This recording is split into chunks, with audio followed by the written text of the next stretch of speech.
The sun was just rising over the vast plains of Brenton Valley, painting the sky in streaks of orange and gold. Birds chirped softly, and the wind rustled through the tall grass, carrying with it the scent of wildflowers. On the edge of the valley, the small frontier town of Coldridge began to stir. Smoke curled lazily from chimneys, and the sound of a blacksmith hammering echoed faintly through the streets.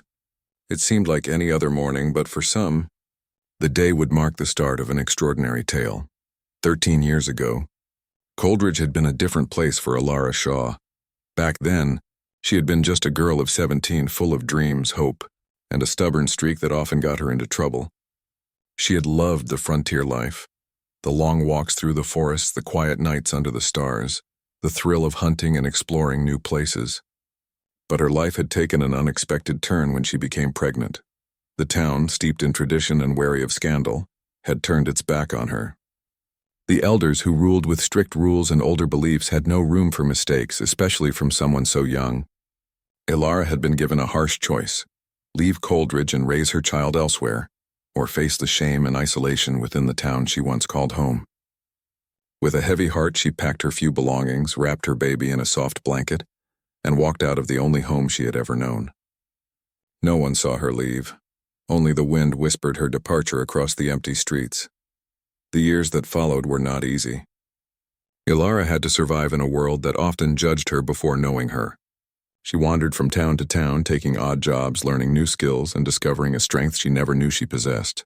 She became a skilled tracker, a clever negotiator, and a respected figure in the frontier communities she visited. And most importantly, she raised her child, a bright and curious boy named Caden, teaching him the values of courage, kindness, and resilience. But now, after 13 long years, Alara Shaw was returning to Coldridge, not as the frightened, uncertain girl who had left, but as a confident, capable woman who had built a life against all odds. And she carried with her a presence that would not go unnoticed, a family experience and a determination to confront the past. Alara's return was quiet at first. She approached the town on horseback, the dust of the trail clinging to her boots and cloak. Her eyes scanned the familiar buildings, noting how some had been repaired while others were crumbling with age. The general store, once run by old Mr. Tobias, now had a new sign: Tobias and Sons General Supplies. The church steeple still reached into the sky, a silent witness to the passage of time. Caden, riding beside her on a smaller horse, could hardly contain his excitement. "Mother, look! The town hasn't changed much at all," he exclaimed, his voice full of wonder. At 10 years old, he had never known the world of Coldridge. Everything about this place was new to him.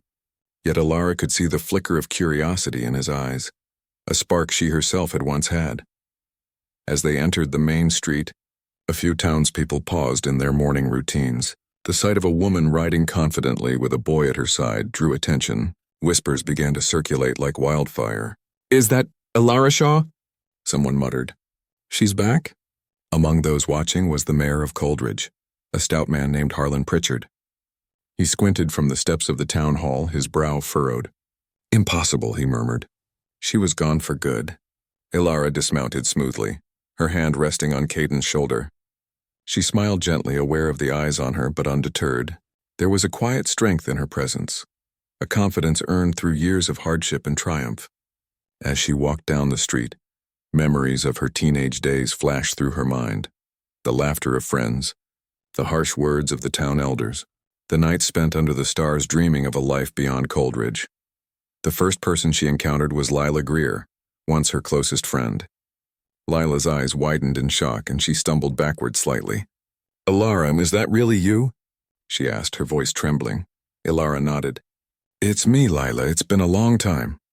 Lila's hands flew to her mouth, tears welling in her eyes. You're back. And you're with him."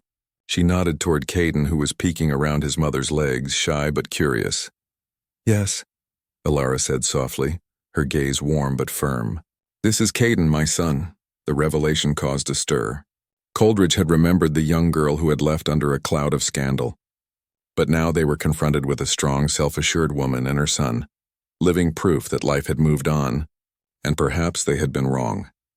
As she walked further into town, some of the old grudges became visible.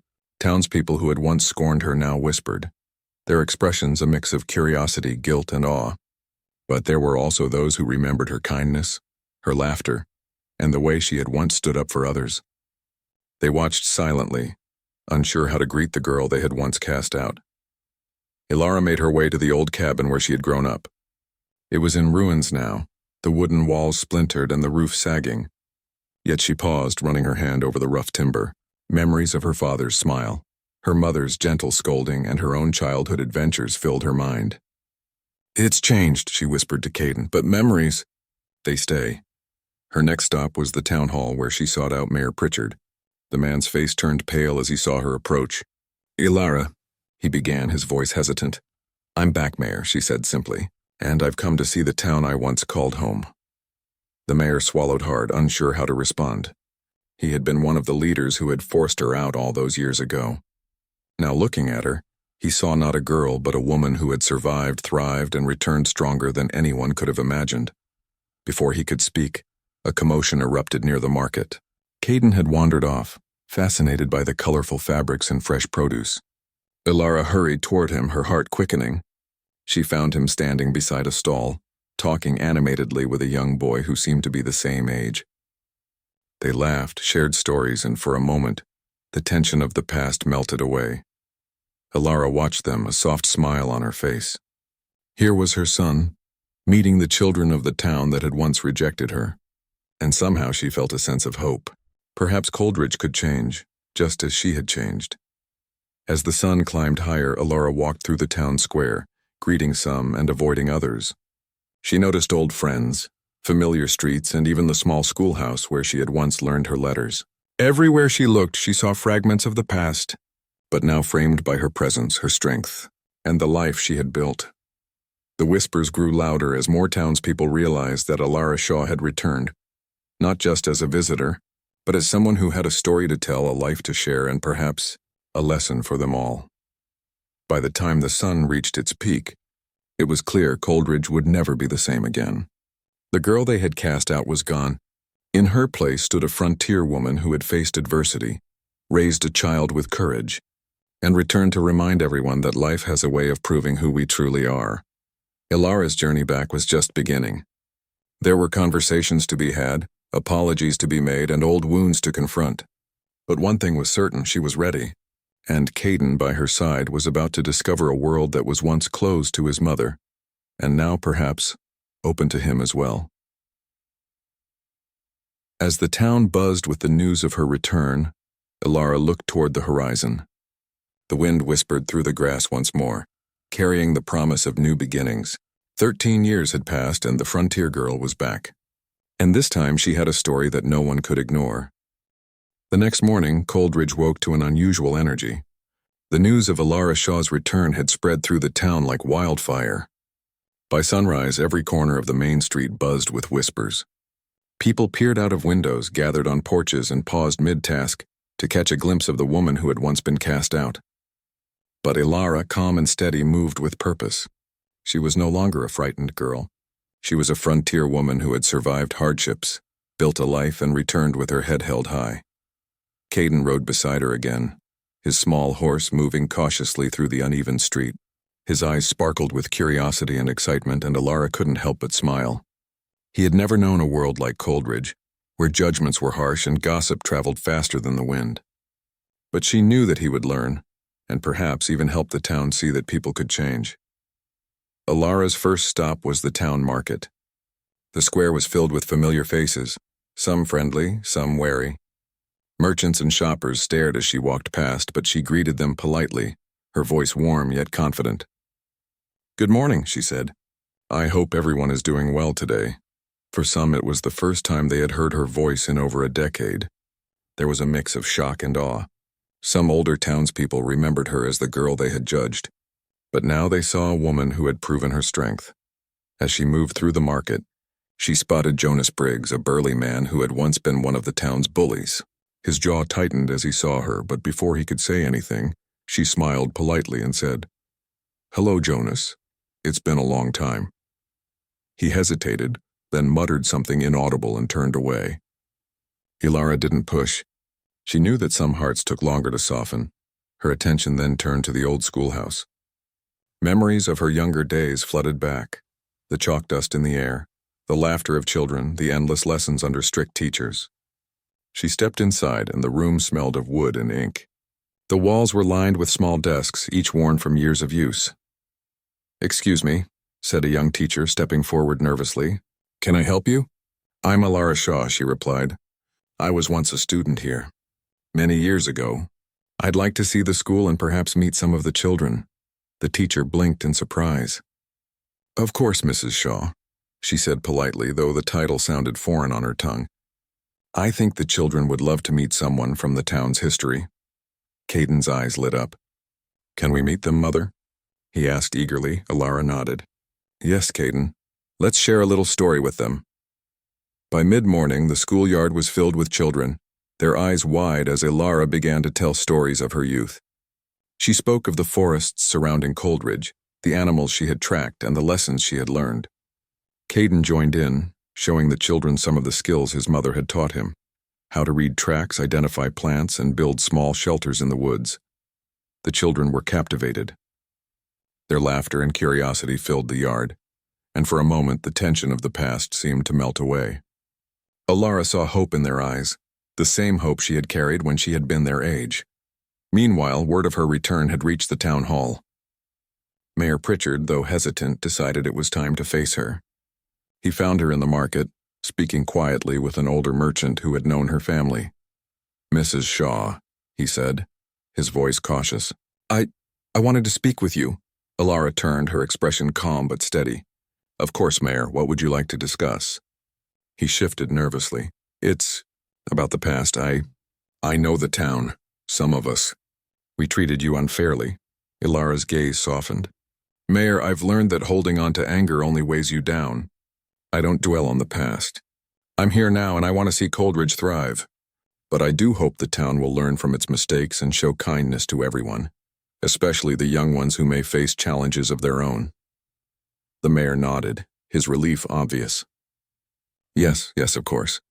The town, We hope to make things right." Ilara's attention returned to Caden, who was showing a group of children how to make a simple wooden toy. She noticed how quickly he had adapted to the environment, making friends and earning respect. For the first time in a long while, she felt a sense of pride that went beyond her own achievements.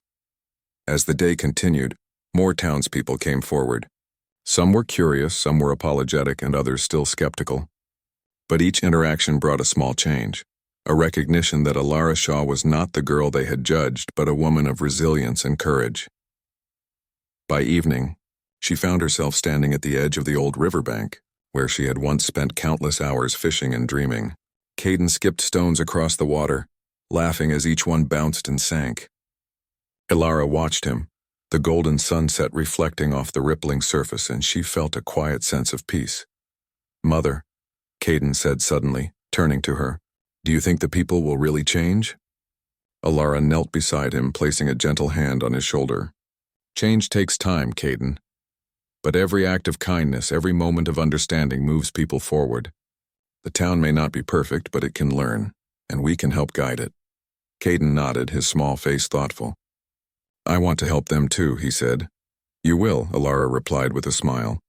"Just remember, courage isn't about never being afraid. It's about standing strong even when fear is there."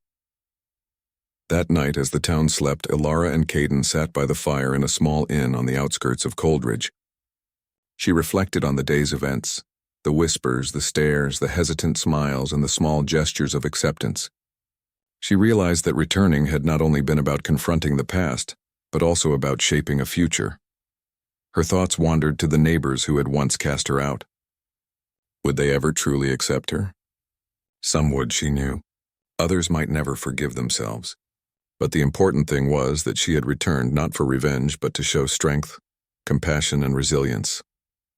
The next morning, the town awoke to a new energy. Alara had begun working with the local school, teaching children not only lessons from books but also lessons in life, courage, and survival. She helped rebuild parts of the town that had fallen into disrepair and offered guidance on farming, hunting, and frontier skills. Slowly, walls of mistrust began to crumble. One afternoon, a town meeting was called. Mayor Pritchard addressed the gathered crowd. "Friends, we have learned much in the past few days. Alara Shaw has returned, not as a person to fear, but as a guide, a mentor, and a reminder that resilience and courage define a person, not past mistakes. Alara stood quietly at the back, watching as the town slowly embraced the lesson. She saw the children's smiles, the cautious nods of adults, and even Jonas Briggs's reluctant respect. It was not instant acceptance, but it was a start, a beginning of something better. Later, as the sun dipped below the horizon, Alara stood on the hill overlooking Coldridge. Caden joined her, holding her hand tightly. "We did good today, Mother," he said softly. Alara nodded, her eyes reflecting the last rays of sunlight. "Yes, Caden, we did. And tomorrow we'll do more. One day this town will remember not just the mistakes of the past, but the courage of those who returned to make it right." And with that, frontier woman and son, mother and teacher, returned to the heart of the town that had once cast her out, ready to shape a future that no one would ever forget. The story of Alara Shaw was no longer about shame or rejection. It was about courage, resilience, and the power of human spirit to overcome every obstacle. In the quiet of the night, Coldridge slept under a sky full of stars, but the stars, it seemed, shone a little brighter that evening, as if recognizing the return of a girl who had become a woman, a mother, and a hero in her own right. The frontier had never forgotten her, and now neither would Coldridge.